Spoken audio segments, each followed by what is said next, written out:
You're listening to Behind the Wheels with Doug Mason, Dave Walters, and Mike Yeagley. This is a show where we talk about heavy truck and medium-duty axle-ends. Doug, Dave, and Mike bring close to 100 years of experience and expertise in the transportation business. Join us once a month to learn new things about axle-ends. Sponsored by Alcoa Wheels, the global leader in aluminum wheel innovation. Welcome to another episode of Behind the Wheels. I'm Mike Yeagley.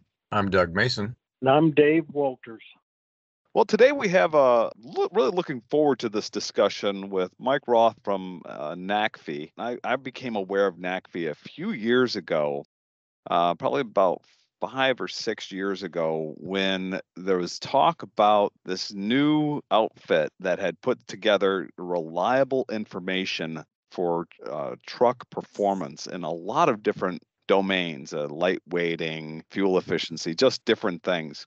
We started watching them, and just over and over again, we kept hearing back from the fleets that this is exactly what they needed. And so we wanted to bring Mike in and sort of get the background of where they came from and where they're going there with NACFE. And so really, Mike, thanks for joining us.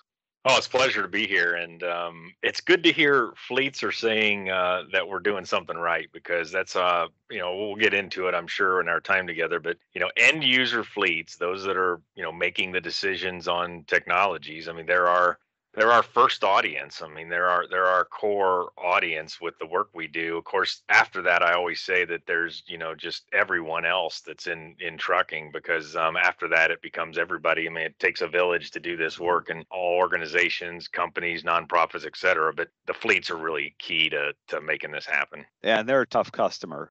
There's all sorts of legends going back, people trying to come in with a bunch of computer models and ideas on the way things ought to be. And the fleets aren't really interested in theory. They're looking for concrete information that they can use. And so, to break in and build that trust with the fleets is a real challenge. And that's something that we have, the Alcoa Wheels and especially the three of us really feel very strongly that really focusing on the fleets and making sure that their needs are being met, that their voice is being heard. Our ability to influence the organization really is focused on that.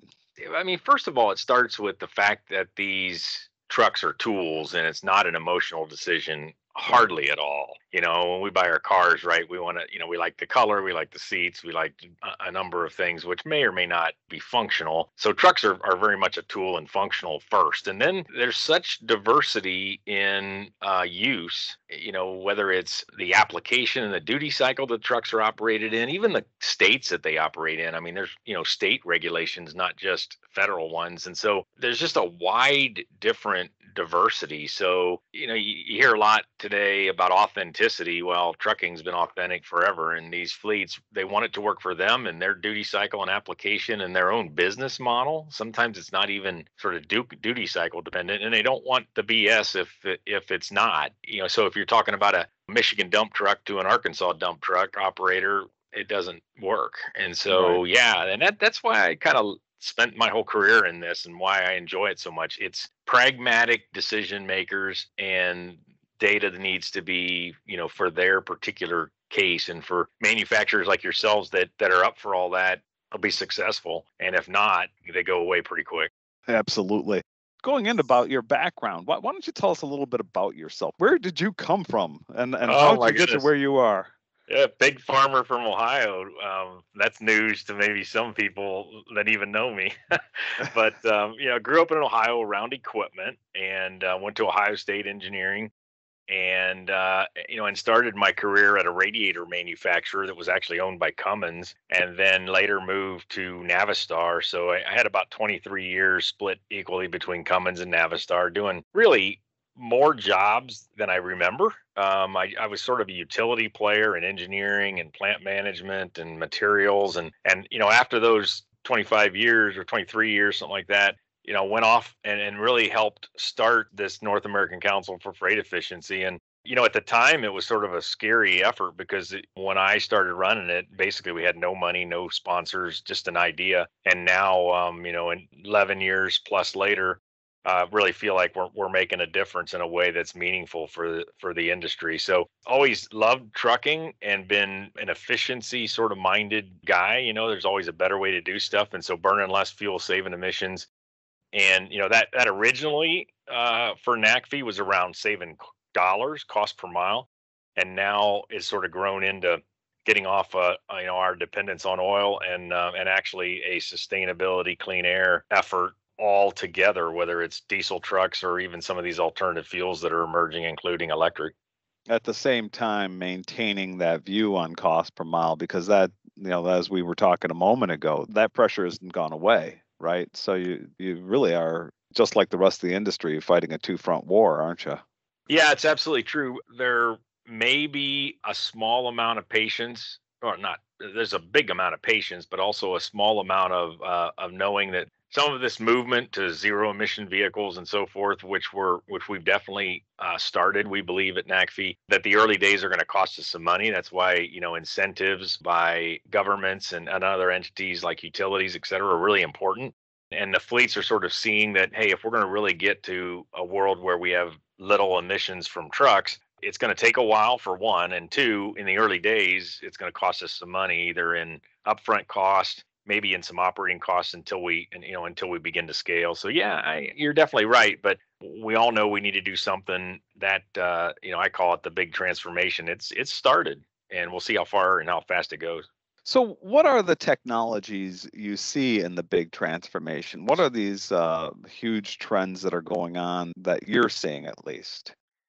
Well, let me first state, so NACFE's first 5 or 6 years was all about tractor trailers and burning less diesel. So we got in the weeds, and you mentioned fleets in our reports. So we did confidence reports on everything from aerodynamics to tires to lightweighting to powertrain technologies. I mean, we've been following 85 technologies on tractor trailers that are yet to really saturate, meaning a truck or a trailer, it's standard and only sort of technology. So a lot of technologies, and that's gotten us from 6 to 8 to 10 plus mile per gallon on some of these tractors. So huge fuel savings there, and that continues, and it's really important for all those diesel trucks that are built today. I mean, we're going to build 1,000 diesel heavy tractors today, right? So Right. if they're more capable of 10 mile per gallon than 6 mile per gallon in their basic spec, and then, we help drivers and we help with maintenance and all those things as well.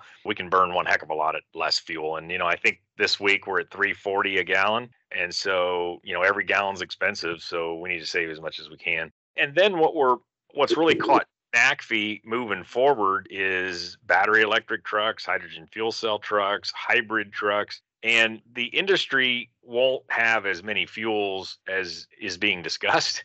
I mean, if you open everything from last week, I got a call on renewable propane, and it wasn't even on our list of a couple of dozen fuels that might power trucks going forward. So not all of those will be a part of the future, but we're pretty sure battery electric and hydrogen will be. And so getting prepared for that and ready for that. And the last thing I would say about this transformation is that it takes all of it. It's not an either or. It's not lightweighting and low rolling resistance tires and fine tuning your powertrain for the duty cycle. Most all of those things will also help the range of these alternative fuel vehicles and save on the electricity that we need for a battery electric truck. So efficiency is critical in being successful with these alternative fuel trucks. Yeah, there's certainly a lot of bleed over when it comes to efficiency. That serves everybody. That helps the electric vehicles, it helps the hydrogen vehicles, and of course it'll help the diesel vehicles. And technologies like aerodynamics, for example, at least in my mind, that's sort of a no-brainer for everybody. Yeah, but if you don't mind, let's go down that rabbit hole a little bit, or rabbit Okay. trail, I think it is. Yeah. Down that rabbit trail. So part of what we're interested in is, we saw natural gas, especially compressed natural gas, scale a bit last decade and then fall off a bit. And some of the same companies that looked at compressed natural gas, so, Ryder, Penske, Frito-Lay, I could go on, but they are also the ones that are first in line, it seems, for battery electric trucks. And part of that is because they return to base, they don't always have long range, et cetera, et cetera. And that helped compressed natural gas trucks. But as my team, as we looked at what happened with natural gas trucks, sort of like who killed the electric car. So when we kind of look back at what happened, one of the things that happened is exactly your point. We worked so hard back about 15 years ago to get a compressed natural gas engine into a truck and the fuel tank needed for those tanks needed for that compressed natural gas. We as an industry seem to forget all of the efficiency work we were doing. So the early tractors, the early CNG tractors had these huge cabinets behind the cab. They stuck out past the cab. The trucks had no aerodynamics on it. They had no skirts. They had they had bad tires. We found instances where they weren't, idle reduction wasn't, at all considered. And we really found that out after we looked at the fuel efficiency of the compressed natural gas. It was like tractors in the early days. It was like horrific. And everybody said, well, that's just because you're burning natural gas. Well, to an extent it was, but to a bigger extent, it was the fact that we could not get or did not buy these efficiency technologies on those early natural gas tractors. And so as we look at battery electric trucks, if you just step back and think 6 to 10 mile per gallon on a diesel truck because of efficiency measures and because of the way the truck drivers drive in the truck, et cetera, that's ginormous. And so if you have let's call it a 200-mile range electric truck, but you're putting bad tires, you're putting bad aerodynamics, you've got a driver that's not paying attention to driving and on, that 200-mile truck will be 200 miles. But if you do put all of those things in place, a 200-mile truck might be a 300-mile truck. Well, that's ginormous and saves a lot of battery, et cetera. So we feel like we're onto something, and we're encouraging all the battery electric truck companies to do everything they can to make that truck efficient, including lightweighting. I'm not saying they're not doing that, guys, but it's something, we all have only so much we can focus on, and they're working on getting the battery electric powertrain in first. Right. And worrying about efficiency later. And we really need to do them both, to your earlier point.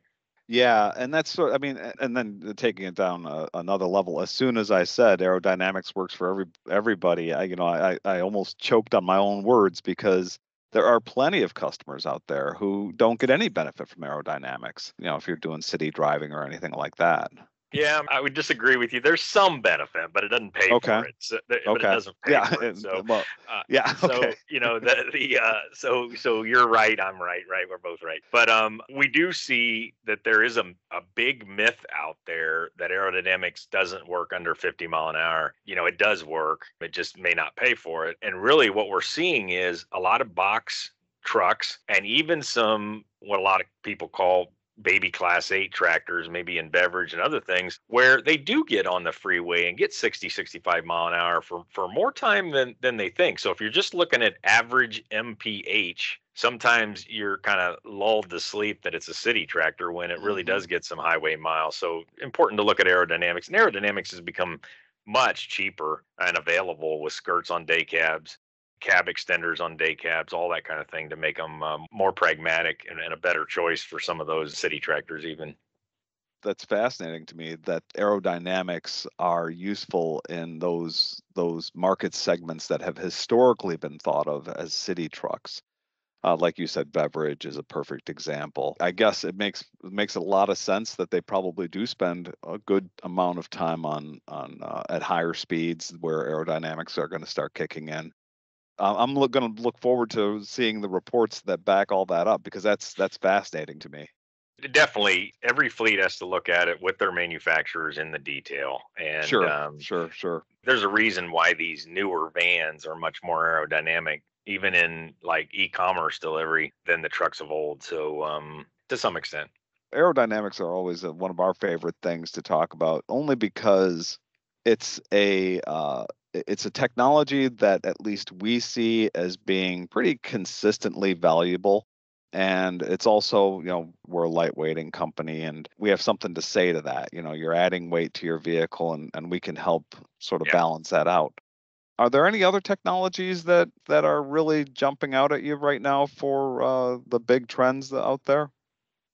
Well, definitely on diesel and engine trucks, continuing to work on customizing the powertrain for what the truck's going to do. So we've got down speeding, and we've got engine right sizing, and we have engine parameter setting. You got all the driver ADAS, which assisted driver or driver assisted systems, which become fuel efficiency savings as well as safety savings because they're getting following distances and lane keeping, and those things have a fuel efficiency benefit. So, there's a lot of them, and they're not insignificant even by themselves. But when you start to spec them together, that's how we're seeing some of these, new trucks and fleets talking about, hey, my 2022 model year trucks are doing 9.5, 10 mile per gallon across multiple different drivers. So, yeah, it's a lot of things, and I'm glad we're talking about it because many times when I and my team starts talking about things, whether it's a reporter or different people, they want to race to the battery electric trucks because of all the things that are going on. And, there's a lot to do yet on diesels.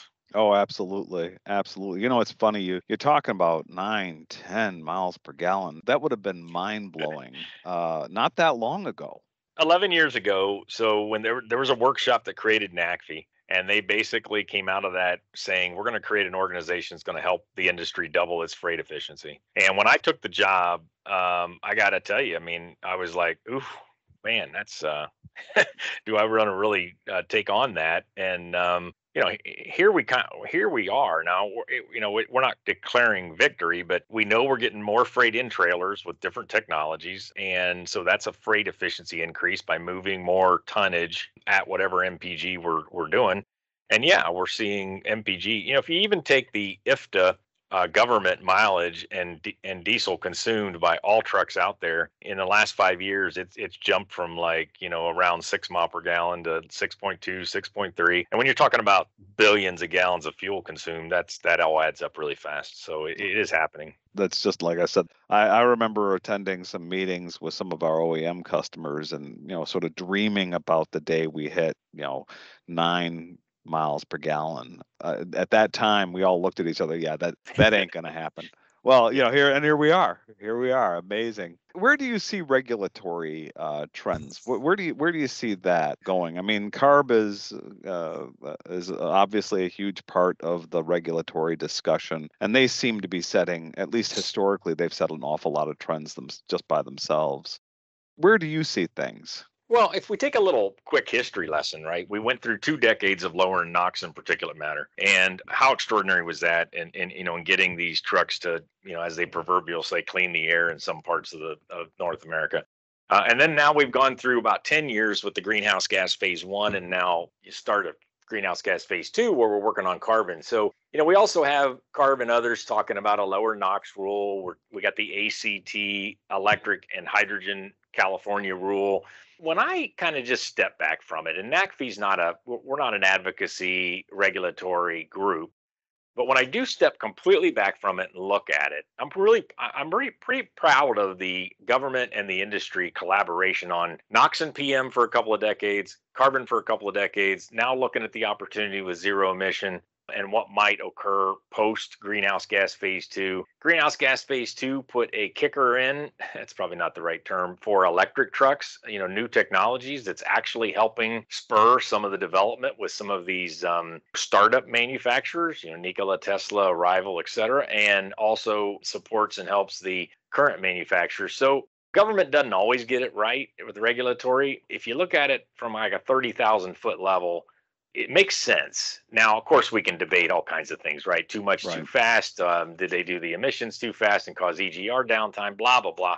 We can certainly poke at things, but I think, and even globally, you got an interesting piece here. You mentioned it. We do have California driving some of these things, but also a federal government that is acting usually in a way that's supportive of industry and industry of it. So that's sort of the high level. I think going forward, the mix of how we encourage, zero emission battery electric, which is really proven to be successful in some applications now and getting better in the future as this new electric truck sort of continues to get improved. So yeah, we'll see. But those are sort of our views on the regulatory situation. Okay. I'd like to move into lightweighting a little bit. Now, you guys have done a lot of work with lightweighting, studying lightweighting. What are the major trends, the major findings you've got for lightweighting? I mean, I saw the studies you did a few years ago. What are your thoughts on that? We did our first big lightweighting confidence report, I think in 2016, maybe. We updated it last year, so it's got some good updates, including a chapter on lightweighting electric trucks. A couple of the big key findings. One, these trucks are huge and they're heavy, right? So you save a small amount when you lightweight at the at the weight the truck is. So the fuel savings in lightweighting is small, definitely when you think about lightweighting a car. So we're limited in how much weight we can haul. So lightweighting is really important for those who max out at either 80,000 pounds or the 82,000 pounds for an electric truck. That payload is really important. Also, when you mentioned it earlier, some of these technologies that we've been adopting, whether saving fuel or safety or just driver amenities, and we talk about this quite a bit in both reports, add weight.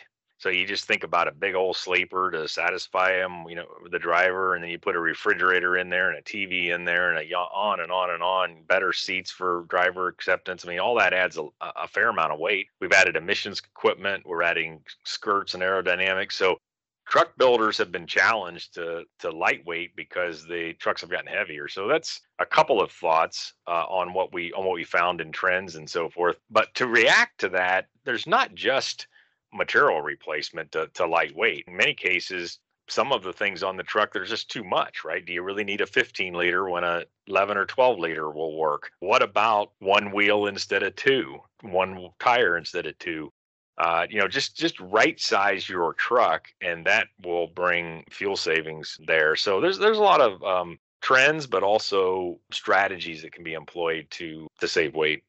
Yeah, we've always looked at our wheels, and I would say, we'll just talk about our wheels, Alcoa wheels, as being a technology enabling. We're an enabling technology, I guess I should say, where take a couple 100 pounds off, or depending on the situation, when you switch to aluminum wheels, it opens up possibilities for somebody, without having to impact their carrying capacity. And it also is the other benefits of, and we talk a lot about that on the show here, all the different things that come with that resale value and everything else. But it's an enabling technology. And so we're sort of, we do watch all these different technologies that are coming in, and the way they consume weight. And you made a good point a moment ago. It tends to be those customers who are very weight sensitive, whether you're, a bulk hauler or something. They're always going to be looking at any sort of lightweighting technology. But even we're seeing with other customers are starting to get a little sensitive to it. Absolutely. And we believe that there's a trend. So we think there, in this area, there's three types of customers, right? What you just mentioned, that they go out at 80,000 pounds every day. So you save them 500 pounds, they can put 500 pounds of helium or oil. Right. Peanut butter or whatever in the truck, and that's a big deal. And then there's the folks that basically never gross out, and that's like private fleets that are hauling potato chips or other things. And then there's people in the middle, and there's a growing group of fleets that are saying, you know what, I'm being asked a little more every week about how can you put a little more on. And we think that that's driven by a lot of technologies that are having companies add more to the trailer. And so instead of taking two half loaded trips somewhere, they're trying to get both full, or they're trying to get that trailer full and make one trip. And that helps with congestion, that helps with fuel burn, helps with all kinds of things. And so we do see that growing. Now, personally, I thought it would happen a little faster than it is. But I still have much confidence that we are adding more freight to the trucks and trailers, and lightweighting will continue, if not be a bigger part of discussions going forward. Yeah, it's something that a lot of people don't think about, is the impact of logistic planning on how weight and logistic planning sort of work together. Yeah, another comment I'd make is we're in the middle of Run on Less Electric. And we have 13 fleets and truck builders that we are highlighting over the next number of months, primarily in September. And it is, really exciting. And so we're out visiting all of those right now. And so I was with a tractor trailer just last week that had wide base tires, aluminum wheels, on an electric tractor. And this is a tractor that right now can only do about 200 miles of range. But that's exactly a lightweighting approach to save as much fuel as possible to get as much range as possible out of that electric truck. So that's the opposite of what the case study I sort of mentioned earlier about aerodynamics on natural gas trucks. Here's a real world example of some of the very first regional day cab tractors with aerodynamics and the kinds of features on that truck that will help with range. And exactly the kind of lessons that were learned with LNG, it seems like they're taking them to heart, because trucking is a holistic endeavor. You have to take everything into account. The more I've learned, when I got into this industry many years ago now, I had no idea how complex it was. So you see the trucks going down the road and you don't think twice about them, but when you get into the industry and you realize the complexity. And it's amazing to me what, the almost every truck that goes down the road is a unique situation that has to be looked at and considered and has its own strategies. I'm glad you brought that up. One of us today or in the next few days is going to go to a big box store and we're going to buy milk and we're going to buy some bolts and a pair of jeans or something. And that store has no warehouse. I mean, it really literally has no warehouse. So how is that 1% milk that you like, or the 20, whatever your jean size is, how is it that that's there and readily available for me? Well, it's because a truck got it there, and the logistics system of bringing that was successful for what we needed. And you're exactly right. And when we step back and take a detailed look at that, even for those of us that kind of can see behind the curtain and see what's going on, it's pretty extraordinary. Our logistics efforts are really good and strong, and the whole trucking industry should be proud of that. Absolutely. You get a chance to get out there to the fleets and you get some pretty deep dives into what they're up to, what they're thinking about, what their strategies are. We've talked a little bit about, we touched on it, but I'd like to go a little deeper into that. Can you give a little more insight in some of the interesting fleet strategies that you're seeing out there? Oh, really good question. So top of mind for fleets are a few things when we talk to them. One is driver attraction, as well as mechanics. And so it's important for us all to understand truck drivers and do what we can to support them. So getting home every night or once a week, 2 to 3 weeks out at a time was common. Now, even the truckload for hire carriers are trying to get every driver, or as many drivers as possible, home every week. And that's a tough thing to do. So driver and technician attraction and retention, I think no matter what you're developing out there as part of a manufacturer, you should constantly be asking yourself, what effect, positively or negatively, does it have on truck drivers themselves? And so that's one. Secondly is, and I'm not putting these in any particular order, but sustainability. So every organization, with the social and climate challenges we have, are in the spotlight of consumers, of their own board of directors, and really everyone as to what they're doing to do better with these items. And so, when the last couple of weeks working with some of these fleets adopting electric trucks, even I was surprised at how excited they are to be exploring electric trucks. I kind of thought, well, even some of these folks will tell us, I got enough challenge just keeping my diesel running and hiring drivers. I don't want to be part of this.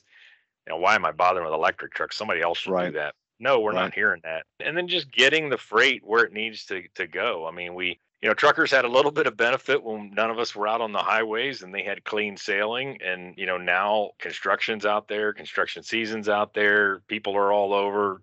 Truckers are now dealing with much more congestion and a lot of cars getting in their way, actually making some bad decisions. So, however we can support.